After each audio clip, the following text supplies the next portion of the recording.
তোমাদেরকে আমি সবাই দুটো কিনে নেবে। আমার পোলাবান বেশি নাই, আমার পোলাবান খুব ভালো আছে, কেউ বেশি নেবে পরে আছে নিচে পড়ছে একটা দুইটা নেবা, প্রত্যেকে 2 পিস করে, প্রত্যেকে 2 পিস করে, বেশি নেবা না, তাহলে কিন্তু আরেকটা শর্ট করবো এখানে। এটা হিসাব করে সবার দেওয়া হয়েছে, হিসাব করে দেওয়া হয়েছে। ঘুরে যাবার দেওয়া লাগবে না, আপনি দিয়ে যাবেন, দিয়ে যাবেন।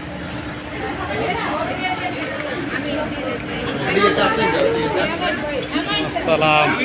ভালো আছো? ভালো আছো?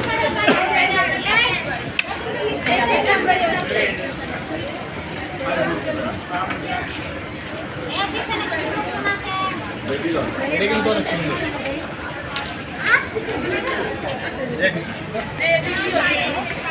টিপা দিচ্ছে নিয়ে আবার এতগুলো তো দুইটা পাইছি। ভিতরে দিচ্ছ? ভিতরে দিচ্ছ মাত্র।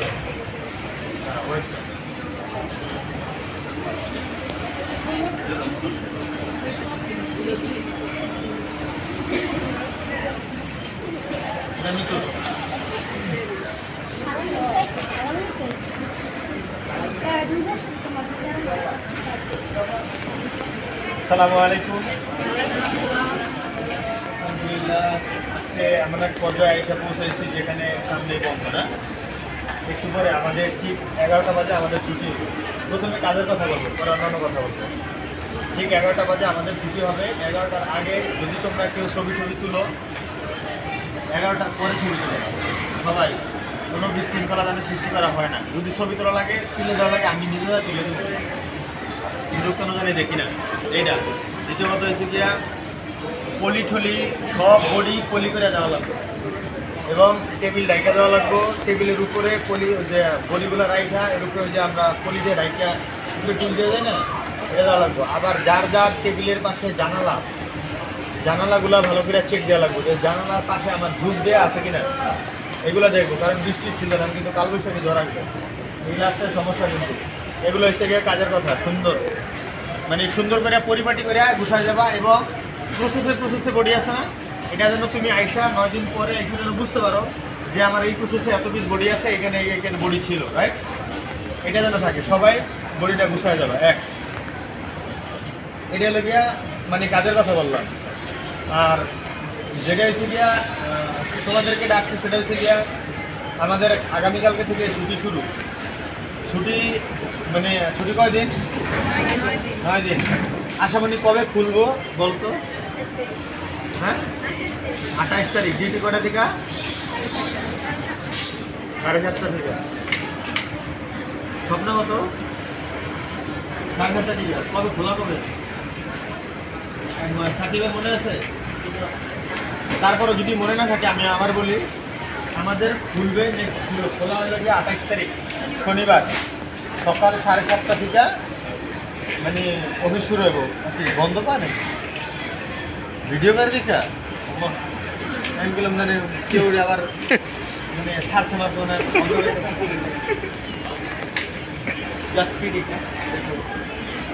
এখন আচ্ছা, বাড়ি যাবা থেকে একটু হাত জায়গা দেখতে পারি।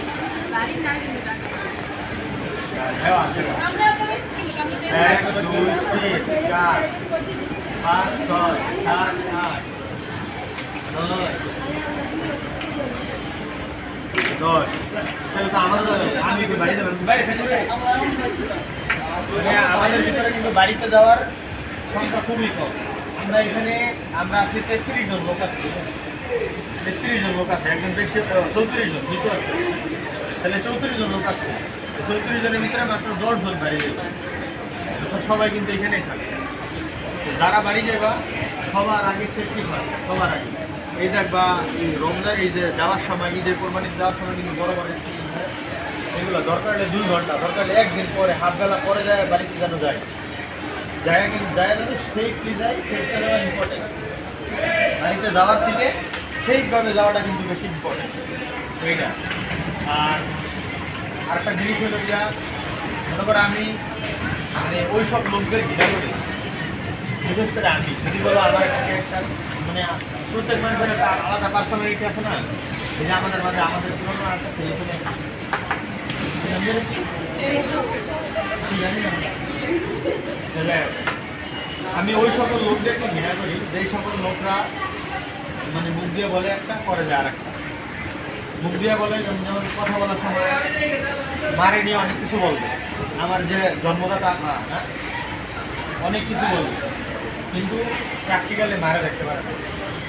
মার ওষুধের খরচ দেয় না, মার জীবনযাপনের খরচ দেয় না, অথচ মুখে বলার সময় কী বলে, মারে নিয়ে অনেক অনেক কিছু বলে, দাদির নিয়ে অনেক কিছু বলে, অথচ মা নিজের মায়ের এসে দেয় না। ওইসব লোকদেরকে আমি আবার ওইসব লোকদেরকে আমি আবারও ঘৃণা করি যেসব লোকেরা বড় বড় মানে এখানে কেউ কিছু মনে করো না, তার উদ্দেশ্য জাস্ট এগুলো তোমাদের জানা দরকার, বোঝা দরকার, শেখা দরকার, এখান থেকে শিক্ষা নেওয়া দরকার। ধরো কিছু কিছু এলাকা মানে বড় বোন থাকে, বড় ভাই থাকে, শুভাকাঙ্ক্ষী থাকে। ধরো আমাদের গ্রামে মেট্রিক পরীক্ষা দিয়ে দেওয়ার সময় আরেকটা সেন্টারে গিয়ে পরীক্ষা দেওয়া হবে, তারা গ্রামে থেকে বড় হয়েছে, আমরা আরেকটা সেন্টারে গিয়ে পরীক্ষা দেওয়া হবে, ওই এলাকায় গিয়ে আবার বাসা ভাড়া নিয়ে পরীক্ষা দিয়ে তারপরে আবার একবার আইসা যারা ভালো রেজাল্ট করছে, খুব ভালো রেজাল্ট করছে, তখন অনেকে গেছে আমি জানতাম করে দিয়ে কি পারবে। আবার যা যদি ফেল করে তখন কি বলে, আমি জানতাম তো ফেল করবো, ও ফেল করবে এটা আগের থেকে জানাই গেছে, আগের থেকে বোঝা গেছে এটা ফেল করবে। মানে এগুলো কিন্তু মানে আমি ওইসব লোকদেরকেও ঘৃণা করি। মানে আবার মানে সামনে তৈরি মানে মনে কষ্ট বলে রাখাটাও ঠিক না। যেমন এই দিক দিয়ে আমি সবচেয়ে বড় আমার ঘৃণা জন্মাইছে নবীর উপরে, আজকে সরাসরি বললাম কেন, কারণ ওই টাইপের একটা কথা বলে বলে যে ওইখানে যে গ্যাঞ্জাম দেখছি বুঝছে আগেই বুঝছি ওখানে একটা সমস্যা যে কথাটা বুঝছে, যে বুঝছে হ্যাঁ বুঝছে, আর যে না বুঝে বুঝে নেই। এটা মানে আমি ওইসব লোকদের কাছে লেগে থাকি।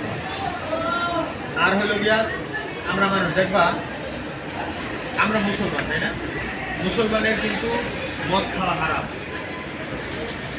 অনেকে যদি আমরা মুসলিম কান্ট্রিতে বা অনেকে বিদেশে ঘুরতে গেলে দেখবা মদ খায় না, খায় কি ওই যে বিভিন্ন হালাল রেস্টুরেন্ট খুঁজে। যেমন আমার ছোটো ভাই নিউজিল্যান্ডে গেছে,